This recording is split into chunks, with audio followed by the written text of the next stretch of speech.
ce moment en plein dans la semaine bleue, la semaine nationale des retraités, des personnes âgées. Alors, des personnes qui vivent de plus en plus longtemps, forcément, il y a des pertes de mémoire ou de sommeil. Alors, les traitements existent, mais parallèlement, d'autres méthodes, comme la zoothérapie, se mettent en place et elles font leurs preuves. Exemple à Vezin-le-Coquet, près de Rennes, Séverine Breton, Fabien Delory. Elsie et Flocon, deux jolies boules de poils douces, chaudes. Sans réfléchir d'instinct, la main se tend pour une caresse.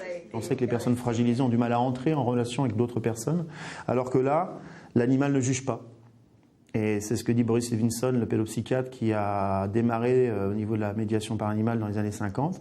L'animal prend les gens pour ce qu'ils sont et pas ce qu'ils devraient être, donc ils ne se sentent pas jugés. Et puisqu'ils ne se sentent pas jugés, ils peuvent se donner le droit à avoir des gestes spontanés. Emmanuel Doumalin intervient dans différentes institutions pour personnes fragiles. Elsie et Flocon y apportent leur douceur et chaque fois, en quelques minutes, ils apaisent. Pareil, on va essayer de mettre la main bien à plat, les deux mains. Emmanuel peut alors guider les mains de Monsieur Cornille.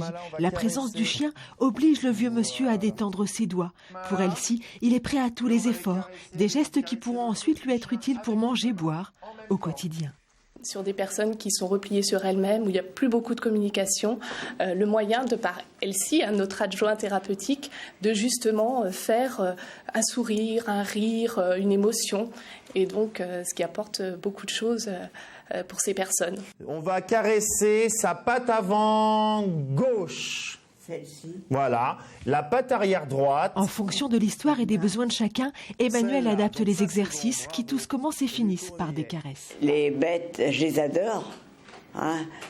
Oh oui, particulièrement les chiens, j'en ai toujours eu. Ça fait rire, ça fait... Voilà, ça fait sourire, quoi. Bien sûr, Elsie et Flocon ne soignent pas, n'enlèvent ni les ans, ni les maladies. Mais là où ils passent, ils laissent de la tendresse et des sourires. Les gens ne sont pas guéris, mais ils vont mieux. De personnes accompagnées un peu fragiles, on devient protecteur et on redonne un rôle et une importance. C'est primordial. Tu es beau, tu sais, et gentil sûrement. Un gentil. C'est adorable.